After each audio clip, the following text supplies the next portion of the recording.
Merci pour ce partage, Christine. Merci pour ton cœur. Moi, je trouve ça beau quand on partage ce qu'on a sur le cœur. D'une certaine manière, on accepte d'être vulnérable quelques instants et de partager ce qu'on a sur le cœur. Mais au-delà de ça, il y a ce que Dieu fait et c'est extraordinaire. Que le Seigneur soit béni pour ces bons moments qu'on peut passer ensemble. J'aimerais terminer avec vous, en tout cas pour ceux qui étaient là, l'étude sur la personne de Samson. Je ne sais pas si... Hop, tac. Voilà, dernier rodéo. Parce qu'en réalité, pendant que j'étais en train d'étudier ce passage, il y a des éléments qui m'ont paru tellement importants et qu'il fallait que le plus grand nombre puisse entendre. Si vous pensez à la prédication et à ce qu'a dit Christine, il y a des choses que vous allez retrouver. Et je tiens à vous le dire tout de suite, le troisième volet, donc le dernier volet de notre ami Samson, ça va être une histoire triste. Je dirais même dramatique. Mais finalement, dans la vie de cet homme, il y a des choses à apprendre, il y a des choses à comprendre. Même si c'est triste pour lui, ça peut bien finir pour toi. Parce que tu n'es pas Samson. Et parce que finalement, Samson, lui, malheureusement, va nous servir d'exemple. Et même si tout ne va pas toujours comme nous, on le voudrait, moi, je suis convaincu que c'est Dieu qui a le dernier mot. Et c'est vrai que cette histoire avec Samson, elle est particulière. Peut-être que pour certains, même ce que je vais dire va être dur à entendre. Mais ce que je sais, c'est qu'au travers de tout ça, la finalité, ça ne sera pas la vie de Samson, mais on va se concentrer sur Jésus-Christ et sur ce que lui fait, parce que c'est ça le plus important. Donc on est parti ensemble dans Juge chapitre 16, sur le dernier chapitre en ce qui concerne la personne de Samson et sur sa vie. Samson se rendit à Gaza. Il y vit une prostituée et entra chez elle. La nouvelle se répandit parmi les gens de Gaza qui se trouvaient dans la ville. Pendant toute la nuit, ils gardèrent les issues et firent le guet à la porte de la ville. Cependant, ils se tinrent tranquilles pendant la nuit, se proposant de le tuer. Au point du jour. Mais Samson resta couché jusqu'au milieu de la nuit, seulement. À minuit, il se leva. Arrivé à la porte de la ville, il empoigna les 2 battants avec les 2 montants et les arracha avec les traverses, puis il chargea le tout sur ses épaules et le transporta jusqu'au sommet de la colline en face d'Hébron. Amen. On s'arrête là. Le premier point que j'aimerais voir avec vous, c'est le talon d'Achille. On connaît tous cette histoire dans la mythologie. On apprend que Thétis voulait rendre son fils Achille invincible. Il va le prendre par le talon et il va le plonger dans les eaux du Styx. Il va l'immerger pour que son corps soit invulnérable. Et du coup, il n'y aura qu'une seule partie de son corps qui va être vulnérable, c'est le talon d'Achille. Ce sera lui d'ailleurs qui aura raison de lui. Achille avait une faiblesse. Samson, il a une faiblesse. Je dirais même qu'il en a plusieurs. La première faiblesse, pour vous qui étiez avec moi dans les premiers chapitres que nous voyons, chapitre 14, chapitre 15, chapitre 16, la vraie faiblesse de Samson, ce sont les femmes. Ici, dès le premier verset, nous voyons qu'il fait face à cette faiblesse. Il va voir, il va regarder une prostituée et il va entrer chez elle. Tout se passe par le regard. C'est un homme, c'est quelque chose qu'il a du mal à contrôler. C'est son point faible. Et d'une certaine manière, les femmes, nous allons voir l'histoire qui suit, vont le rendre et l'ont déjà rendu vulnérable. Ensuite, ce que nous apprenons dans le passage, si vous voulez le voir avec moi, c'est qu'il va se rendre à Gaza. Gaza, c'est là où a lieu son premier mariage raté, malheureusement. Mais c'est aussi ce lieu qui est la capitale des Philistins, des ennemis d'Israël. Donc techniquement, il n'a rien à faire là-bas.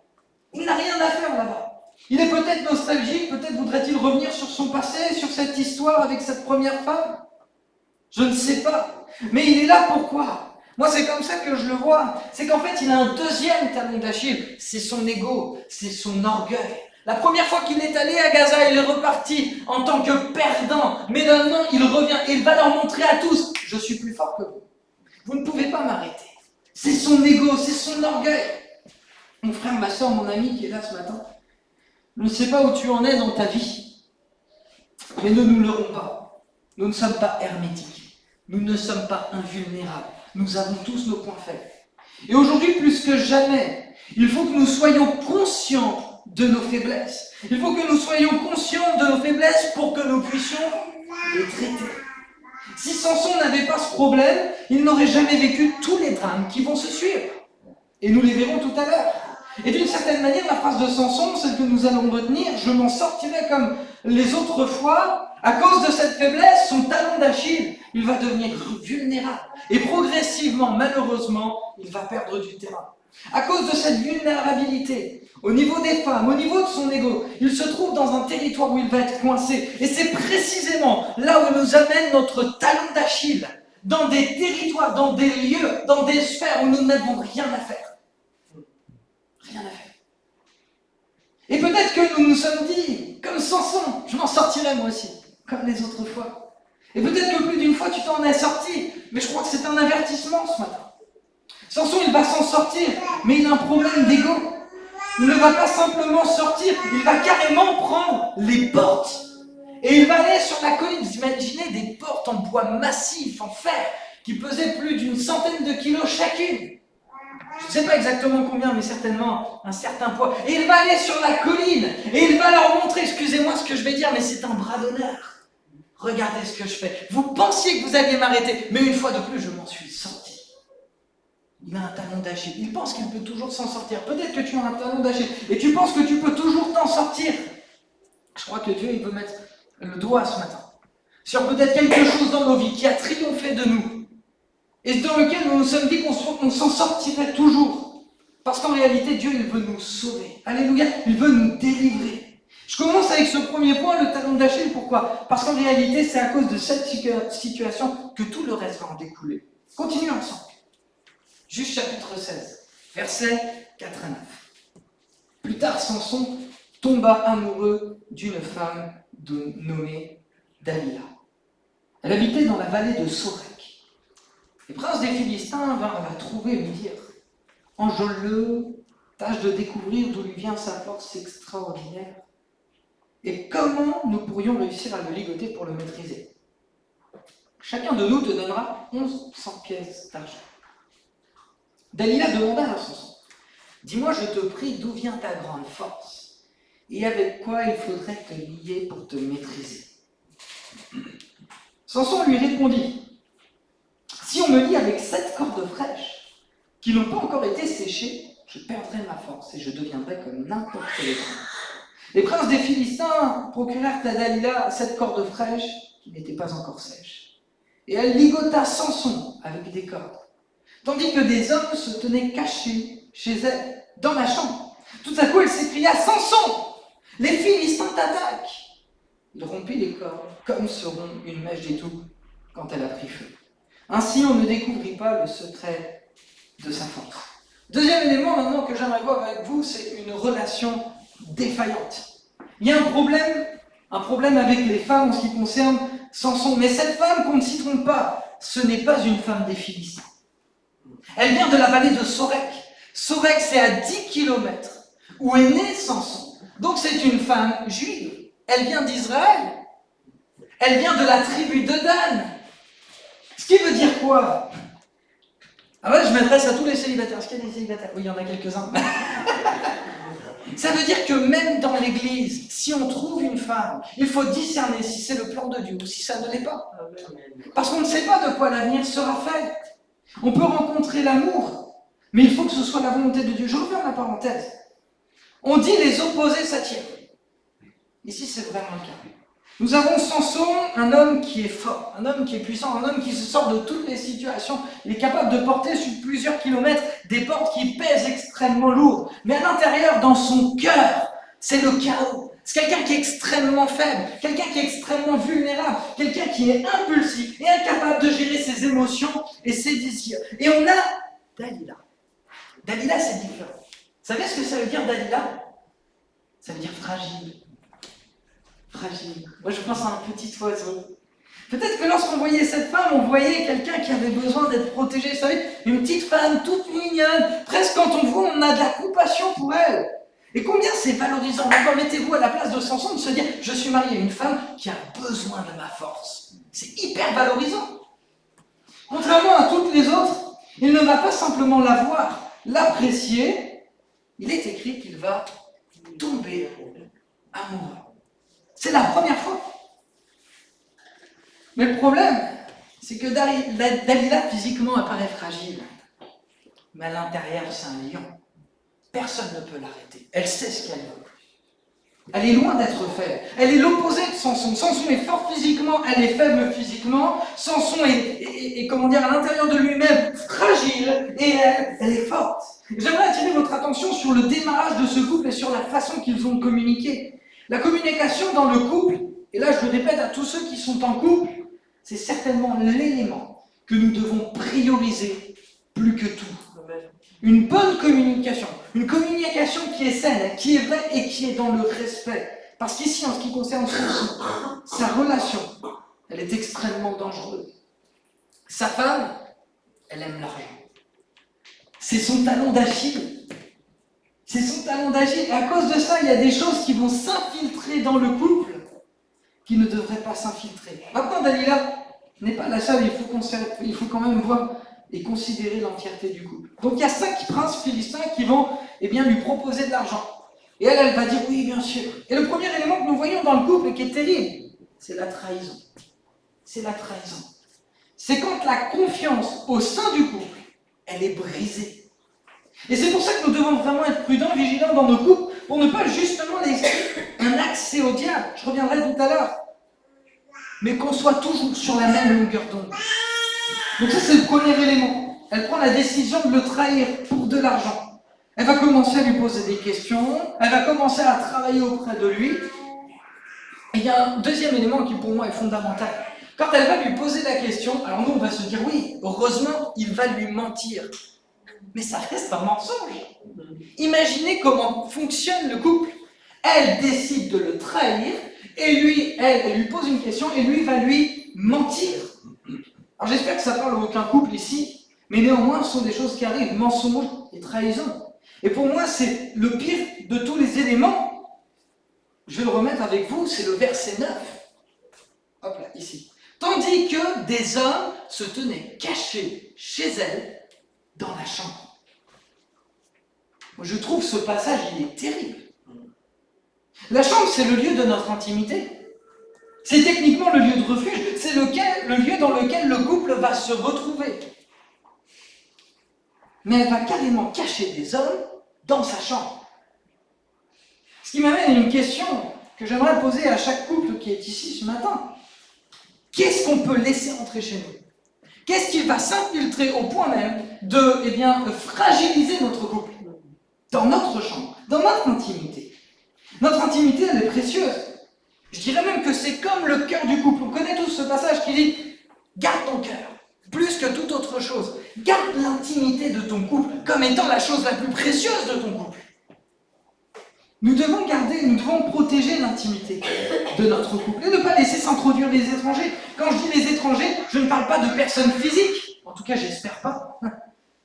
Mais il y a des choses que nous ne devons pas laisser entrer. La convoitise, la colère, la haine, la rancœur, la vengeance. Vous croyez que des fois dans des couples, il y a des hommes et des femmes qui veulent se venger les uns des autres, qui veulent défendre leur morceau parce qu'ils ont eu tort ou ils ont eu raison? Et ça, c'est des choses qui sont comme ça et qui viennent se mettre dans notre intimité, qui viennent fissurer le couple. On peut parler de la mauvaise gestion de l'alcool. On peut parler d'addictions liées peut-être à la pornographie et d'autres, je ne sais pas. Mais ici, on a une grande leçon pour la vie du couple. Ne laissons rien entrer dans l'intimité du couple de choses qui n'ont strictement rien à faire. Parce qu'il faut la préserver. Donc là, ici, on a une grande leçon pour la vie de couple. Et que nous puissions justement ne pas commettre les mêmes erreurs. Malheureusement, ici, Samson ne se remettra pas de cette situation. Comme je l'ai mis dans mon titre, il jouera son dernier rodéo. Non seulement son couple ne fonctionne pas, mais lui, personnellement, se met dans un danger dont il n'a pas conscience. Troisième élément, le diable attaque. Visiblement, Samson n'a pas retenu la leçon. Je ne sais pas si vous êtes de ceux qui retiennent ou pas les leçons de ce que vous avez appris quand vous étiez plus jeune, des erreurs que vous avez faites. On ne l'a pas vu ensemble. Mais il va se marier déjà une première fois. Cette première fois, c'était avec une femme philistin. Mais il n'a pas retenu la leçon.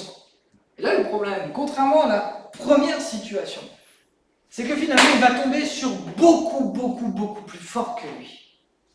Revenons ensemble à la proposition que vont faire les 5 princes philistins pour capturer Samson. Chaque prince philistin, donc il y en a 5, va être prêt à payer 1100 pièces d'argent. Je ne sais pas si on arrive à se le représenter, mais ça représente quand même un sacré pactole. 5500 pièces d'argent. Pour vous donner une idée, un esclave coûtait entre 20 et 30 pièces d'argent. Un cheval coûtait entre 150 pièces et 200 pièces d'argent. Et un char coûtait environ 600 pièces d'argent. Donc juste avec cette somme, elle peut s'acheter des centaines d'esclaves. Elle peut s'acheter des chevaux. Elle peut s'acheter des chars. Autrement dit, elle a devant elle quelque chose d'extraordinaire. Et là, moi, j'aimerais amener votre attention. C'est la valeur que les Philistins vont donner à la vie de Samson. Et maintenant, je vais aller un peu plus loin. Et je ne veux pas vous faire peur. Est-ce que vous connaissez la valeur de votre vie? La valeur de votre vie, on peut la résumer en ceci: Christ a donné sa vie, son sang pour vous. Extraordinaire. Est-ce que vous savez que le diable est prêt à payer très cher pour vous dégommer? Il est prêt à investir, comme les Philistins sont prêts à investir pour nous dégommer. Ici, les Philistins sont prêts à payer très cher. Et ça, c'est moi vraiment le premier élément qui m'interpelle. S'ils sont prêts à payer cher, si le diable est prêt à payer cher, ça veut dire que, comme le disait Christine, il y a un combat. Et je dois moi-même être préparé. Je dois être prêt, je dois y faire face, je dois mesurer. Et c'est là finalement où on voit toute la finesse, toute l'intelligence, finalement, que le diable met en place pour avoir Samson. Il paye cher, il choisit la bonne personne, et finalement ses plans se passent d'une manière extraordinaire. Pourquoi? Parce qu'il connaît Samson. Parce qu'il connaît ses points faibles. Parce qu'il connaît son talon d'Achille. On continue ensemble. Vous comprenez bien, je ne vais pas vous faire peur ce matin. Dalila dit à Samson: voici, tu t'es moqué de moi. Tu m'as raconté des mensonges. Maintenant, dis-moi donc, je te prie, avec quoi l'on pourrait te lier? Il lui répondit: si on m'attache fortement avec des cordes neuves qui n'ont jamais servi, je perdrai ma force et deviendrai comme n'importe quel autre homme. Alors Dalila prit des cordes neuves dont elle le ligota, puis elle s'écria: Samson, les Philistins t'attaquent.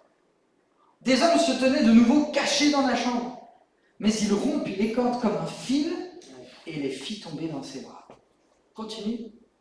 Dalila dit à Samson: jusqu'à présent, tu t'es moqué de moi. Vous imaginez? Trahison, moquerie, mensonge. Dis-moi enfin avec quoi il faudra te lier.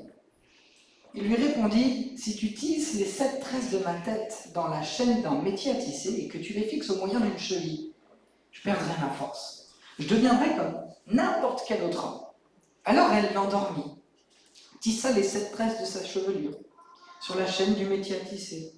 Elle les fixa avec la cheville. Puis elle s'écria: Samson, les Philistins t'attaquent. Il se réveilla dans son sommeil et arracha la cheville du métier avec la chaîne. Amen. L'idée n'est pas de vous faire peur. Mais ce que je veux dire, c'est qu'en fait, le diable ne vient pas avec ses gros sabots pour vous détruire. Non, son but, ce n'est même pas des fois de vous détruire. En fait, son but, c'est de vous humilier. Son but, c'est de vous avoir pour que vous perdiez tout espoir. Il veut user d'une certaine sagesse et d'une certaine intelligence. Si on s'arrête sur le procédé qui se passe, c'est l'histoire de la grenouille dans la bouilloire. Connaissez ou pas? En 1882, il y a un professeur qui a fait un test. Il y avait de l'eau chaude, alors ce n'était pas de l'eau bouillante. Il met la grenouille dans la bouilloire avec cette eau chaude et à peine elle rentre dans l'eau, elle se rend compte qu'elle est chaude, elle sort. Il va faire un deuxième test. Cette fois, il prend une bouilloire à température modérée, il doit être environ 20 degrés. Et toutes les secondes, il va augmenter de 0,002 degrés. Au bout de 2h30, la grenouille, elle est HS. Elle est morte. Eh bien, c'est le processus que le diable veut utiliser, notamment avec Dalila, un processus de destruction lent. En réalité, elle le teste, jusqu'au moment où il va craquer. Persévérance. Persévérance. C'est ce que je disais, eh bien, vendredi soir, pour ceux qui n'étaient pas là, il y a des géants dans nos vies qui sont des géants de la persévérance. Et là, finalement, on voit ce principe-là. Et à partir du verset 13, progressivement, on va le voir ensemble, elle commence à toucher du doigt ce qui véritablement est problématique dans la vie de Samson, ou plutôt ce qui constitue son pacte, son alliance avec Dieu, ses cheveux. Comme quoi, au bout d'un moment, la persévérance, ça paie. Visiblement, il ne buvait pas. Visiblement, il ne touche pas de corps mort. Donc ça fait partie du fameux vœu de Naziréa, mais je ne vais pas revenir dessus, ce serait trop long. Et il avait ses longs cheveux, sa longue barbe. Et ici, on voit qu'il commence à donner des détails, des indices. Pourquoi? Parce qu'elle persévère. Elle ne se relâche pas. Et jusqu'au bout, elle veut l'avoir. Maintenant, il y a un souci avec Samson, comme je vous l'ai dit, il n'est pas tout seul dans ce couple, qui était là, et que j'avais vu justement lors des précédentes prédications, c'est que Samson, il aime jouer avec le feu. Il est toujours, entre guillemets, borderline. Il est toujours à la limite. Limite. Pourquoi? Parce qu'à chaque fois, il s'en sort. Et à chaque fois, il se dit qu'il va s'en sortir. Alors, je ne sais pas si vous voyez ce qu'est un métier à tisser, c'est pas forcément énorme. Mais un métier à tisser, ça fait à peu près cette taille à cette période-là, c'est large comme ça, il y a tout un tas de fils, c'est retenu par des bois. Mais imaginez, vos cheveux sont attachés à ça, et en plus de ça, c'est planté dans le sol. Je suis pas sûr que nous, franchement, on pourrait s'en sortir. Mais lui, il s'en sort. Il s'en sort comme toutes les autres fois. Il joue avec le feu, il joue avec l'adrénaline. C'est peut-être même son 3e tendon d'Achille. Il aime être à la limite, et voir qu'il peut s'en sortir. Je sais pas si vous aimez l'adrénaline, mais après qu'on ait vécu des temps d'adrénaline, il y a toujours un sentiment de joie, d'euphorie. Bon, je sais pas si vous l'avez vécu, mais évitez quand même, c'est un peu dangereux. Bref, on va faire une pause dans le récit. Parce que maintenant, j'aimerais m'adresser à chacun d'entre nous. Vous le savez certainement, le diable ne peut pas nous faire pécher. Il peut pas, il n'a pas la capacité. C'est nous qui allons pécher. Mais finalement, pour qu'il puisse arriver à ses fins, il va passer par 2 protecteurs. Le corps et l'âme, pour pouvoir atteindre l'esprit. Comprenez? Le corps, c'est, entre guillemets, ce dont nous avons besoin, c'est ce qui fonctionne. Mais je vais vous poser une question. Est-ce que quand vous êtes fatigué, vous ne sentez pas que vous êtes un peu plus faible? Même sur un plan moral. Or, qu'est-ce qu'on lit depuis le début? À chaque fois, il s'endort sur ses genoux. Je ne sais pas ce qu'il fait de ses journées, mais une chose est sûre, c'est que le premier protecteur qui est le corps, à chaque fois, il ne fonctionne pas. Et c'est comme ça que le diable va fonctionner. Il ne va pas attendre que vous soyez en pleine forme, que vous vous réveillez à 6h du matin, comme tous les matins, après une bonne nuit de 8 heures de sommeil. Non, il va attendre que vous soyez fatigué pour vous attaquer. Et là, je ne sais pas pourquoi, ni pour quelle raison, il est fatigué, mais à chaque fois, il s'endort sur elle. C'est le premier protecteur. Le deuxième protecteur, c'est l'âme.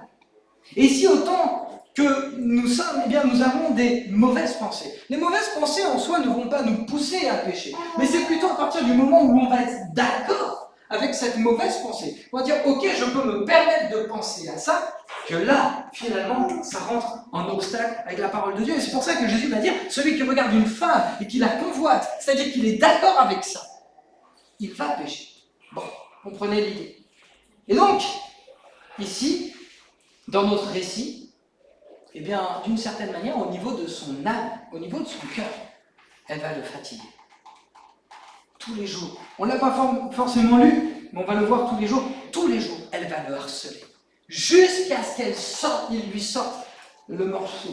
Et progressivement, eh bien, moralement, elle l'épuise. Le diable utilise le même type de procédé avec nous. Physiquement, quand on est fatigué, et moralement, quand on est épuisé. Je ne sais pas pour vous, mais pour l'avoir déjà vécu, quand physiquement on est fatigué, que moralement on est épuisé parce qu'on a vécu des épreuves, il y a des choses qu'on accepte facilement, beaucoup plus facilement. Et franchement, c'est là où on doit veiller. C'est pas évident, c'est pas facile. Mais moi j'aime ce passage qui dit que je suis comme un aigle. Je m'envole, je ne me fatigue pas, je ne me lasse pas. Et je veux le réaliser dans ma vie. On continue notre histoire. Alors elle lui dit, comment peux-tu prétendre que tu m'aimes alors que tu ne me fais pas confiance? Voilà 3 fois. Tu t'es moqué de moi et que tu as refusé de m'indiquer d'où te venait ta force extraordinaire. Et là, regardez bien verset 16. Tous les jours, elle le harcelait par ses paroles et le poussait à bout par ses instances, merci. Excédé à en mourir. Bon, je ne sais pas si on peut aller jusque-là, mais visiblement, il en a vraiment marre.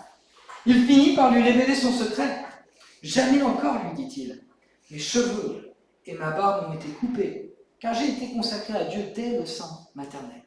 Si l'on me rasait la tête, ma force m'abandonnerait, et je deviendrais comme n'importe quel autre homme.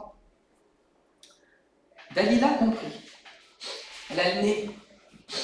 Ça y est, je sais. J'ai enfin ce que je veux.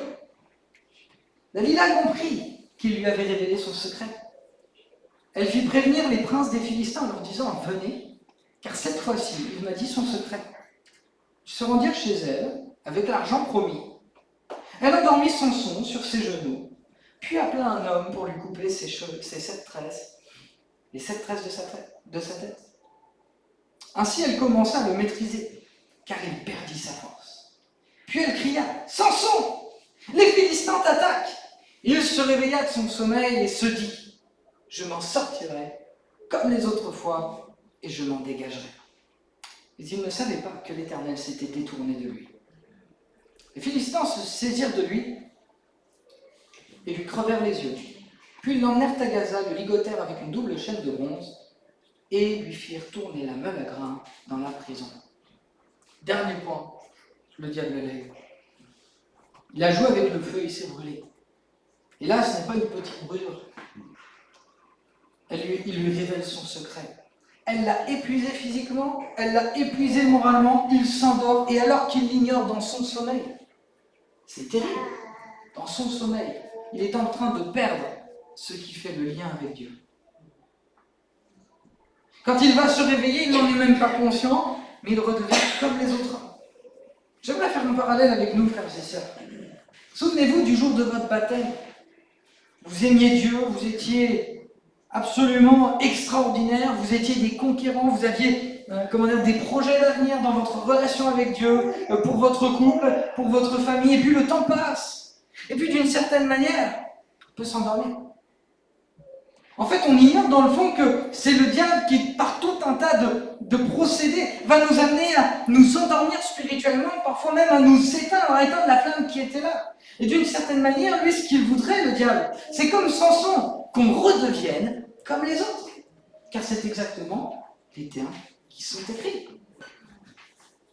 Il redevient comme les autres. Et d'une certaine manière, combien on a besoin d'être vigilant avec ça? La Bible nous dit qu'on est enfant de Dieu. On est fils et filles du roi des rois. Alléluia, du Seigneur des seigneurs. Comment avons-nous pu laisser certaines choses s'introduire dans nos vies, certaines pensées nous gagner, pour nous empêcher de vivre la vie que Christ nous avait promis?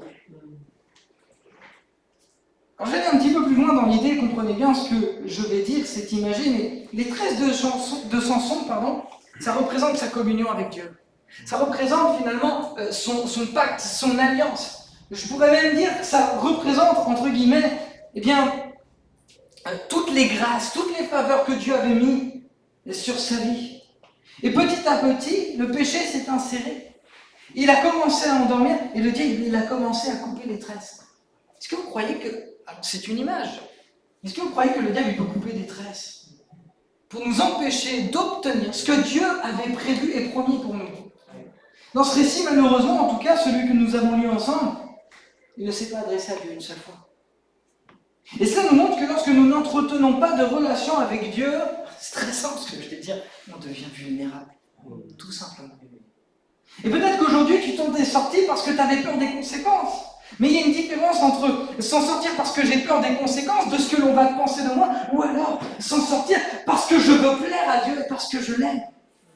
Je vais aller jusqu'au bout de l'idée. Il va se trouver Samson ligoté à une double chaîne pour faire tourner une meule à grains. Le désir du diable, c'est pas de te tuer, mais c'est de t'humilier.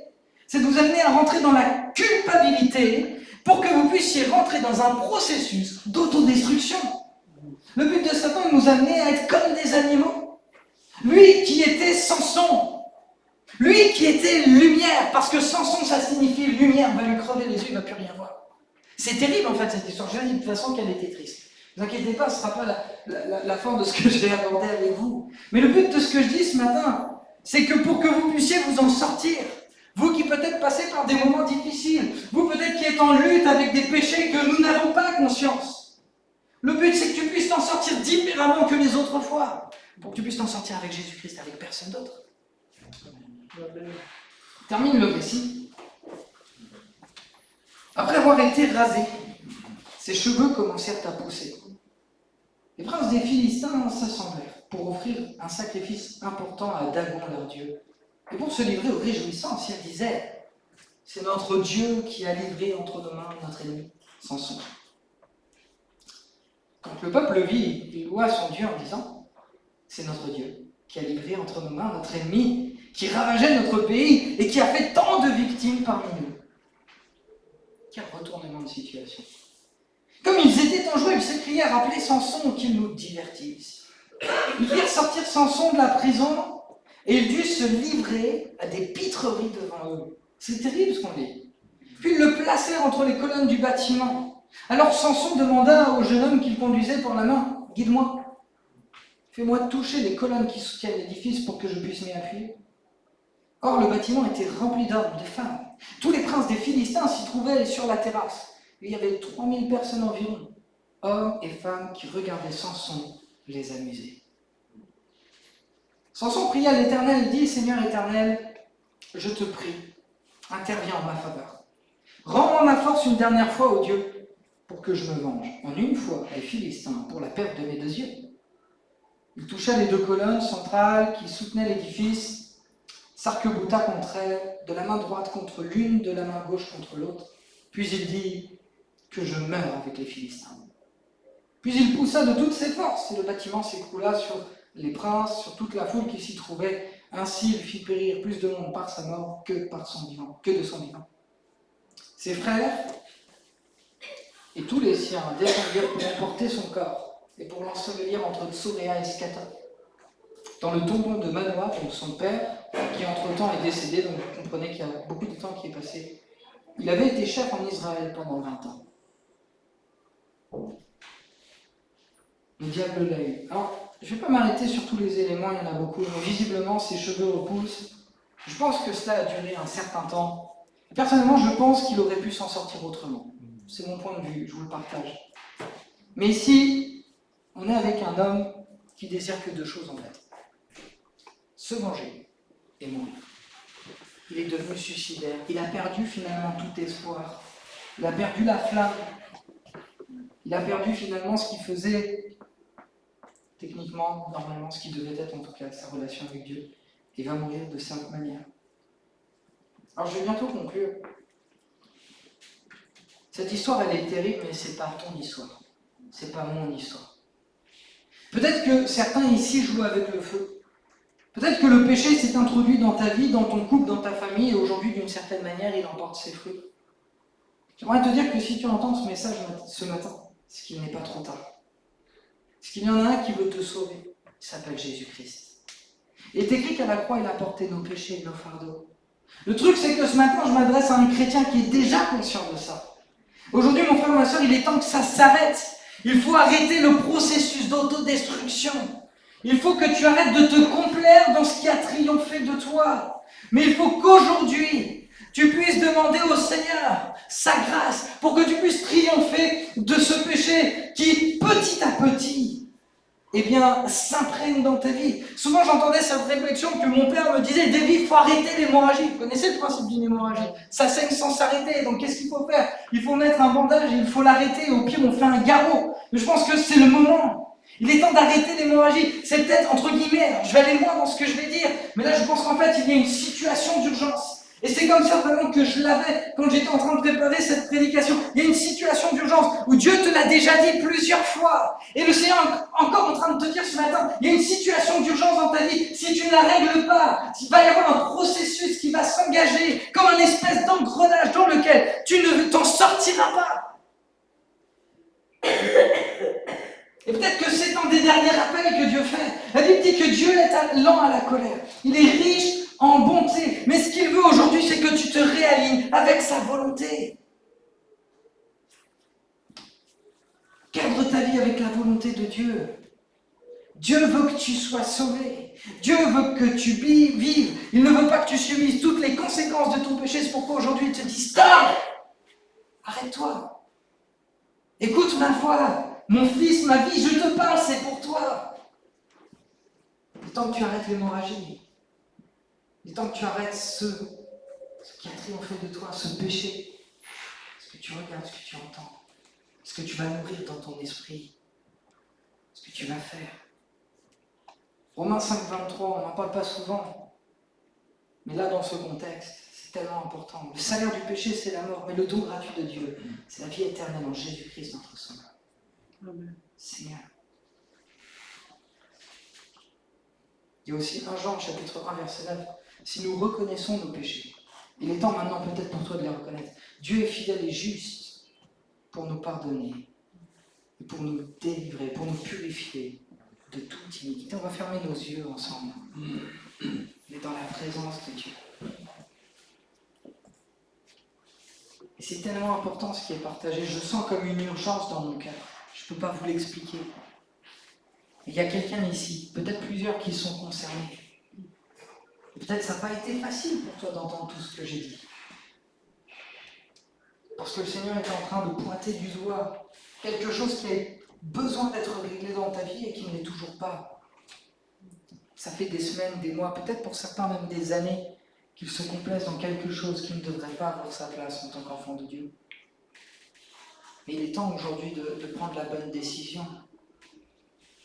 Il est temps aujourd'hui de se lever et de dire aujourd'hui, Seigneur, je veux prendre la décision d'arrêter.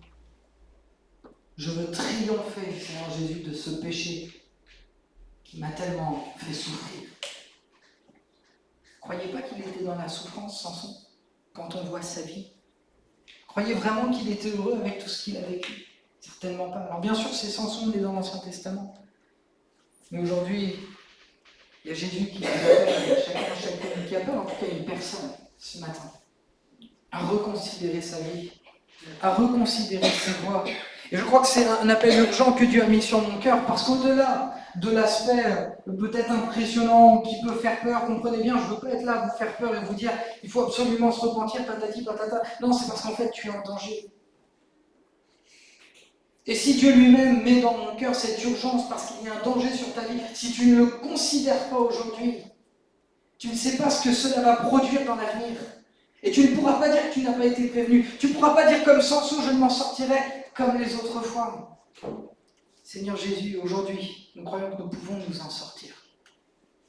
Parce que tu es là et tu es au milieu de nous. Parce que ton esprit, il met peut-être le doigt sur quelque chose dans nos vies. On va rester quelques instants dans le silence. On est dans la présence de Dieu. On veut considérer qu'il est là au milieu de nous. Alléluia, Seigneur Jésus.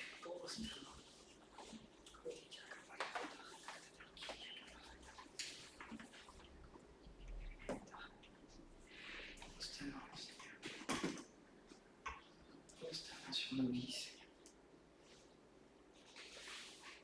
Merci pour ton esprit qui nous parle, Seigneur.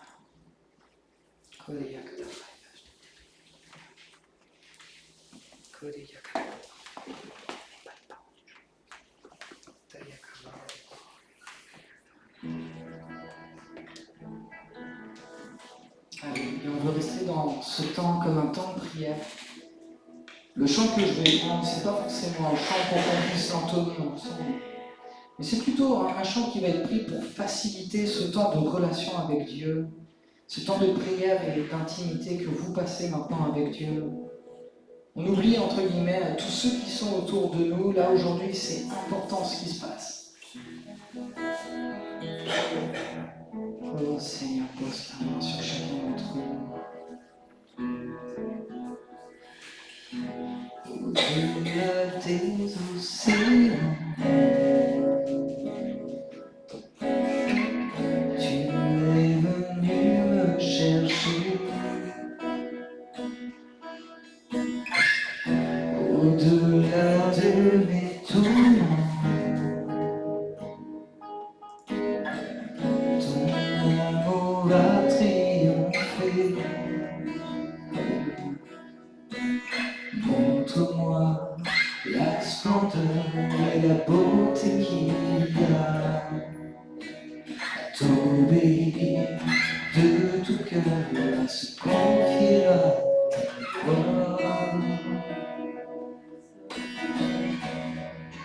Tu viens relever le fer, tu le prends dans tes bras, tu le conduis vers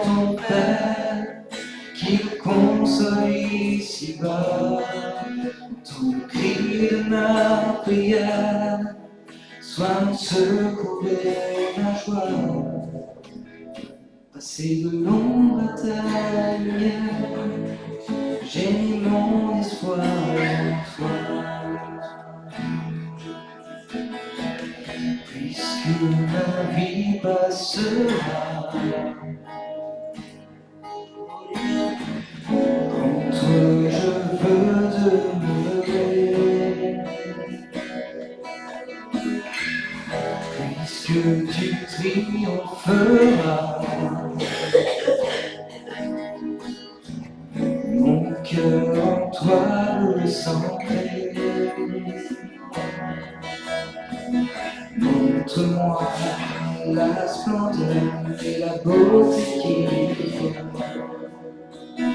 t'obéir de tout cœur, à se confier dans ta voix.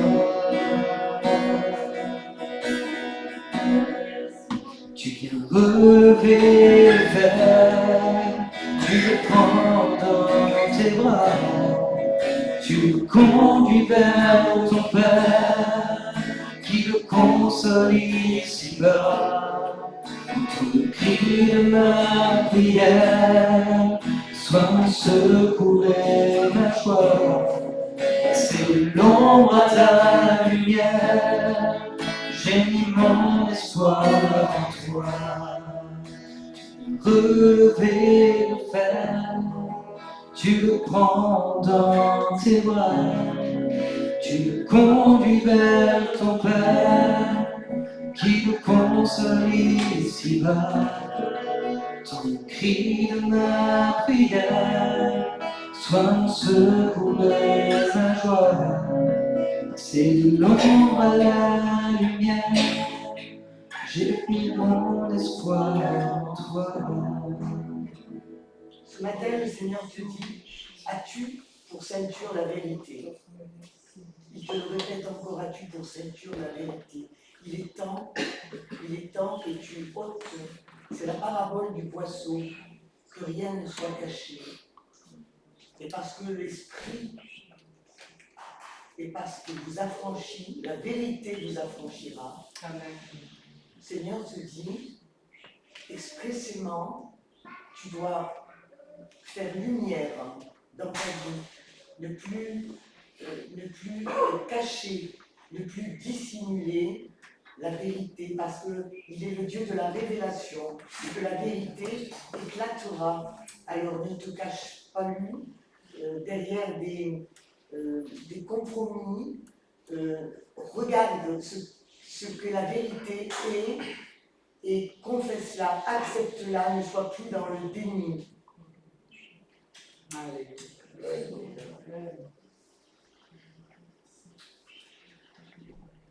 Alors, je te prie pour chacune des personnes qui a été concernée par cette prédication, concernée par cette prophétie. Je te prie, Seigneur Jésus, pour que cela puisse porter du fruit dans leur vie. Je te prie, Seigneur Jésus, pour que maintenant tu puisses mettre dans le cœur de mon frère, de ma sœur, la foi nécessaire, suffisante pour changer les choses. Et qu'ils croient qu'en effet, Seigneur Jésus, qu'ils puissent croire qu'en effet, même s'ils ont échoué bien des fois et qu'ils se sont habitués à ce qu'ils ont fait, ils peuvent recommencer pour réussir avec toi. Père, je t'en prie, pour que ce matin, Seigneur Jésus, mon frère, ma sœur qui était concernée, puisse repartir de ce lieu en ayant pris la bonne décision, en faisant le bon choix. Que ton nom soit loué, Seigneur Jésus. Que ton nom soit béni.